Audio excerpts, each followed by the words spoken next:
Hi, everyone, and thank you for joining me on NLBP TV for our Lee and Me show. Hi, Lee. Hi, Camille. I'm your host, Camille Miller, the founder and executive director of the Natural Life Business Partnership, and my co-host, Lee Gavarzik of Soulful Mandelas out of Long Valley, New Jersey. And today we are doing our show, and we are actually launching a new YouTube channel playlist called Lee and Me. We've been doing a podcast for a while, but now we are going to release all of those videos on YouTube. So if you're joining us, please subscribe so you get all of them as they come out. And we hope to do it weekly, have weekly releases of all of our shows. So absolutely. So today we are going to talk about resolutions and possibilities, because this is the time of year, is it not? Everyone to be making. What are your New Year's resolutions? I don't actually make resolution anymore. I choose a word. Oh. And I live the year around that word. I like that. Yeah. So that is a big part of it. So there's a lot that goes into this, because before we began here, we were mentioning some of this. And when people go ahead and they make their resolutions, they're doing so in a context, right? So they're doing so in a context of a history, a belief system, whatever it is that's supporting them or not supporting them in their life. And all of those elements play a role in what it is that they have declared. So one of the things that I think is really, really helpful is when we're making a decision to go forward, one of the things that's really important is not to get caught up in what's holding us back. And part of the really important thing there is letting go.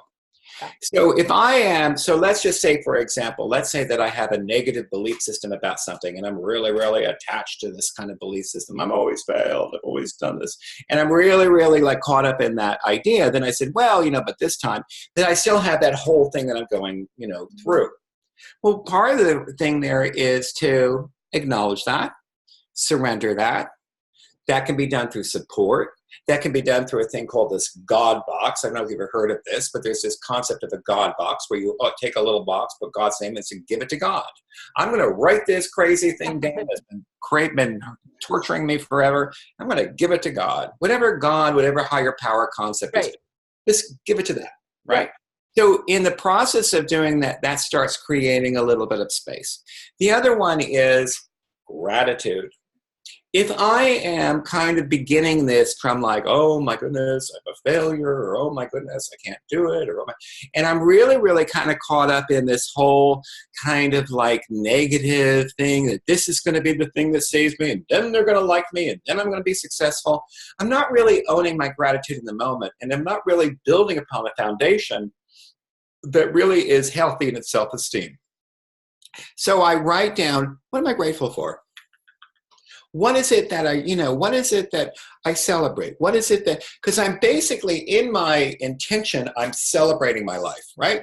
Okay. I'm celebrating my success. I'm not doing it to oh, I have to repair myself, or oh, I'm so damaged, or oh, I have to fix this and I'm so broken. I'm really doing it as a celebration. So the context and the way in which that I'm looking at it makes a huge difference in whether or not it will be successful. And the other thing, too, is that one of the things, and also we spoke briefly about this, is for some people, they get very caught up in karma. They get very caught up in oh, this is my karma, or oh, this is my fate in life, or oh, everything is preordained in the Akashic records. I'm screwed. There's nothing I can do. What's the point, right? So in philosophy, there's a concept called determinism, and there's a concept called indeterminism. Determinism is the belief that everything is preordained. Everything just happens the way that it does. There's nothing to be done about it. Indeterminism is the belief that we have this kind of influence over the things and the realities change. Okay. In the Akashic records, all that has ever existed, all that will ever exist as a concept is already there. So where does that leave us? I look at it this way. This is just my point of view. Imagine if you were to look at a radio, and there's billions and billions of stations to choose from, and they're all you. Which reality, which world do you want to tune in on? You want to tune on the one that's dying from fire ants? Do you want to tune in on the one that is a billionaire? You want to tune on, because in the multiverse, there are so many, and I know for some people this seems kind of woo-woo-y, but this is in physics, this is beginning to be explored in different dimensions almost. So we're looking at the probable selves, possible selves, alternate selves. These are concepts that people can Google that we can kind of explore. So when we set an intention, we simply go into whatever that happens to be, even if it's pre-existed, but now we get to experience it in this timeline, if that makes sense. So we have incredible in the now, we have all of this choice and power to direct our consciousness towards whatever it is that we want to achieve. Another thing that's really, really important is to listen to self-talk. Yeah, what are the things that I say about me? What are the things that when I'm like, okay, so one of the examples of self-talk is I drop something. Do I say, oh my goodness, I'm such an idiot? Or do I go, oh, this is, I'm going to get through this. I'm going to make this okay. I'm going to actually use this to clean up that area because it's going to be dirty anyway. Right? So we have this kind of way in which we look at it that actually affects, to some extent, what it is that then goes into it. So it's really, again, about how it is that we're saying it, right? So then when it comes down to so before we even get into resolutions, we're resolving to, the next thing is intention. And I think that inventory, which is kind of what we were already talking about, inventory where we're reflecting. Intention then is, I just set a word for the year, or I just set one idea for the year, right? I just kind of go, you know what? This is the year of love. This is the year of peace. This is the year of abundance. And when I'm doing that, and I've been watching Esther Hicks on one of her, she's been just putting out all this positive information. Yeah. And what is real? Well, what's real is whatever we believe is real. What's real to you? Yours is different than mine. Which is really a really crazy thing. And one of the examples, or just a quick little idea aside here, is when they were studying probability at MIT, I may mention this another time, then they were checking out randomness. They were looking at what does randomness look like, and they were having a bunch of different kinds of spheres of things drop into different kinds of compartments, and different numbers would come up, and they were discovering. Anyway, in that process, what they recognized is the numbers they were thinking about kept popping up. Yeah, I don't believe anything's random. That's a whole nother podcast. The other thing too is in the letting go. So we have an intention. We kind of say, today, or for this year, I'm going to be open to seeing things differently. I'm going to be open to change. I did that this morning. Wonderful. Challenge I let the past go. Yes. And I am grateful for all the lessons it taught me. Yes. Yeah. Yes. That's my New Year. Well, that's another one that's really great in the gratitude department. So I know a woman who has had some physical problems, and she'll say, when her knee was bothering her, she had, some all sorts of problems. She would say, thank you, knee, for giving me the information that lets me know what I need to know now. Thank you, body, for communicating to me what it is that I need to know so I can take action on it. Oh, I love that. So what is, and then the knee quiets. Because all inflammation, all problems, all challenges are just a call to awareness. Mm-hmm. They're not a call to crisis. They're not a call to oh my goodness, this is the end of the world. They're a call to awareness. Okay. And that awareness gives us choices. And then we can either just react or we can reflect and be mindful. It's our choice how we want to pursue that, how we want to go ahead and move forward through that experience. So in the kind of inventory part of this, when we're looking at things, we're with gratitude, and I really, really mean this. We really look at the things that have happened and see them gratefully and say, thank you. Thank you for, me losing that job because it created this awareness. Thank you for that illness because I recognized how important this was. Thank you for that car accident because I recognized I had all my friends. And it's not like we want more of those painful things in our life, but that was what life was doing to let us know that there was more going on than we thought. Right. And we had more support than we thought. And that we could do more than we thought. Right. Because all fear does is draw to itself the experience so that we can then experience that experience and know we can get through it. Or move on and do it in another time. But however it plays out, we're always we're always working through that lesson and moving on to whatever it is that's next. So we have all of that in our gratitude and stuff. And so now we have like an intention. All right. So we set like an intention. Letting go, and we just kind of do it globally. We let the universe figure out all the small pieces. Then, when I say I let go, and I just say I'm surrendering, then I start noticing what keeps coming up. What are people saying? Are they saying, "Hey, you should be, a physicist. You should be psyche, right? You should be whatever it is." That comes from my allowing and my letting go so that I can get the information that the universe is desperately trying to tell me. So that it's saying, hey, wait, because I see it almost like planes on flight patterns ready for, for landing. Yeah. But if my brain is like, what's that? What was that? Yeah. So when the brain is like blocking, it's like, no. Then the flight pattern is like, okay, well, we'll come around later. We'll just keep flying around. I always tell people, you're learning that lesson. It's just going to keep hitting you over the head. Exactly. That's right. You have to take awareness. That's another thing too. Yeah, this is a lot of the channeled works of in the Jane Roberts works and the Esther Hicks talks about if it's just a tickle of a feather. In Louise Hay, tickle of a feather was all that was needed for us to get a message. It's all we would get. But some of us need a hammer on our heads to kind of get that behavior doesn't work. And that is just life doing what it needs to for us to get what we need to understand. Okay. So we just kind of go from there. So now we're in the state of allowing. Now we're letting go. Now the information is coming in. And then things start kind of directing. Oh, I happen to know a friend. Maybe you should talk to them about something. Or, oh, I've been doing this different thing in my exercise program and I know somebody. Maybe you should go over here. Or, oh, that kind of openness and awareness creates a whole different set of possibilities. Because otherwise, if we were not to do any of these things, we would be doing what we've always done and we would be getting the same result. Because this is that Einstein quote of, insanity is defined by doing the same thing and expecting a different result, right? So if I'm doing something differently, and part of that is embracing change, then I'm probably going to get a different result.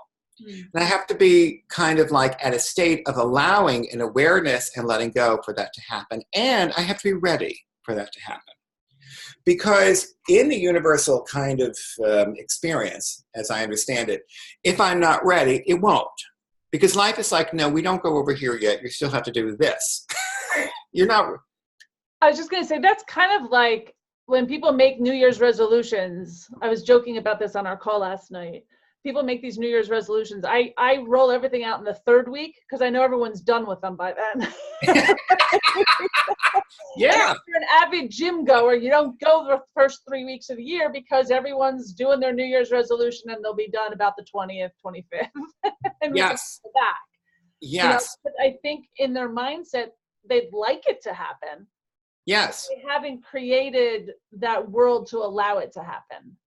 Yes, and if they're not looking at their bodies with love, right. If they're not looking at their bodies with, so if I'm going into the gym and I'm looking at my body as like sad or old or I hate being obese or I can't, I'm really not exactly setting the thing up in a successful context. If I can look at it as an adventure, if I can look at it as fun, if I can look at it as, I don't know where this is going to go, but I'm going to give it my best shot. Yeah. That kind of approach then will really become more successful. And with habits, usually it takes, I think it's like 6 or 9 weeks for something to become a habit. Sure. So people will frequently say, well, I did it for like a week now. And no, we'll check back with you in 6 or 9 weeks, and then we'll see how you're doing. More than they can do. Yeah. So I'm a proponent for just take baby steps. Do one thing. Yes. So, like if you've never gotten off your damn couch, maybe what you should do is go walk to the mailbox once a day. Yes. Like make it small and attainable. Yes. The next step, because yes. And it's almost self-sabotage when you set up like, I'm going to lose 50 pounds. How about try to lose 2? Yes. Yes. So you always have goals. It's like I get up and I make my bed every day. You know why? Because I accomplish something as soon as I wake up. I absolutely agree. Important. And even if you could just get to the gym, even if you just open up the door, step there and come back. You take an action. That's right. This is part of, this is kind of reframing things in a way of what is it that I was able to achieve, and I celebrate that, not what could have been or may have been, or if I were this person, I would have done it, or comparative thinking, or if I were younger or had more money or all that other stuff, because those are sabotagers. Yep. That kind of self-sabotage is the thing that really destroys possibility. And when people go into comparison, like all of those things that I just said, then they're already cut themselves off at the knee before they even begin. Yeah. What they can say is, wow, for my group, I'm doing this. Or for me in my life, I'm now open to this new adventure. And I'm going to but I'm excited to see where it happens. Because kids do this naturally. Kids do this without even an idea. You put a 2 or 3 year old out there running around, they're like, what does that smell like? What does that look like? I don't know. Oh, it's so exciting. We get into our heads about the thing that we think it is, make a decision, and then destroy the possibility before it even gets a chance to even occur. So this is really about then opening that up. So, and then the last part is when we make a resolution that is really like a big thing. So maybe it's, maybe it is like losing weight, or maybe it's a debt issue, or maybe it's some kind of like other kinds of addiction. There is support. So when we're doing something, it's really important for us to get support. Yeah. Hey, I need some help with this. Could you help me here? Also, when we do support, we're declaring. I am now declaring to the world, right. I am declaring to the world that this is an issue for me. I recognize this has made my life unmanageable. I recognize that this has been a problem. I own it. I get it. Thank you for the message, Life. Love it. Now I'm going to be with people who share this issue with me, and we can work collectively at it. And isn't that cool? And I know that they understand me because they're in the same boat. Now my resolution has become from some kind of punitive, oh my goodness, I'm so horrible, if only I did this thing, I'll be better, to now I have an opportunity to collect with other people, learn through the experience and the mirroring of their behaviors to mine, and grow in my own awareness and my own spirit. Love it. And I just wanted to also say that if someone messes up on their resolution, to give themselves permission to get back on track, or to forgive themselves and just allow it to happen, because we're human. Yes. Yeah. All the time they mess up and they don't go back. Yes. So perfectionism is really in it. And the speed with which a person goes back is the indication of their own kind of, health in that particular thought. And for some people, they may, one of the things too is that this goes into the category of being ready. Some people just aren't ready. Yep. They're just not ready. And they need to own up to, what, I'll do it when I'm ready. And there'll be a moment, and I've had this happen so many times, where things just like the stars align and things happen. And it's like, okay, we're ready. You're on. Yeah. Do it. Yeah. And also to create action steps. So I'm on like Facebook communities and some entrepreneur thing, and they were typing about I'm manifesting this and I'm manifesting this and nothing's happening and this is what I'm wishing for. I was like, yeah, well, you actually need action steps. Like you need, yes. You can't just say, this is my year, I'm going to make 6 figures and look at me. But, and Yeah, where's the actual? I chanted every day that I'm going to do this. That doesn't work. That's not what we're saying. Yes, because yeah, ultimately, to me, it's not about the destination, it's the process. It's the process. It's the process. It's like, damn it, it's the process, because the process puts us into a state too of, so part of a process I would say that really works as effective is trusting, letting go, loving. Oh, here's another one that could be really, really trip people up, is if they're stuck in their emotional content because they have been unable to forgive. Yeah. Unable to forgive themselves, unable to forgive another person, and they get so trapped in that, and they get so into the thought of, well, I'm going to make this happen, and I'm going to make 100,000, and then they are going to realize what they missed out on, and I'm going to become thin, and then they're going to be like me. And we get all into this stuff, and then what we're doing is we're investing in our own self-destruction. Mm-hmm. We are not getting anybody anywhere. As far as we're not getting ourselves anywhere, and we're just kind of making them right, and we're getting them all our energy. Screw it. So when we're moving forward, there's a great affirmation. Forgiveness gives me everything that I want. Mm. Forgiveness sets me free. Yeah. Letting go. And it is, we're tethered to these kinds of past things. When we're tethered to them, they just keep holding us and reining us back. They keep us caught up in a defense posture. And so when we're in a defense posture, what does a defense posture need? It needs an agent to defend against. Mm-hmm. So what is it? We create that energetically. And then we have that thing happen over and over again until we get the message that the only way out is through, means surrender it. Just let it go. Now, independent of that, I have some more energy now. What do I want to do with it? Oh, I don't know. Maybe I want to make an action plan now.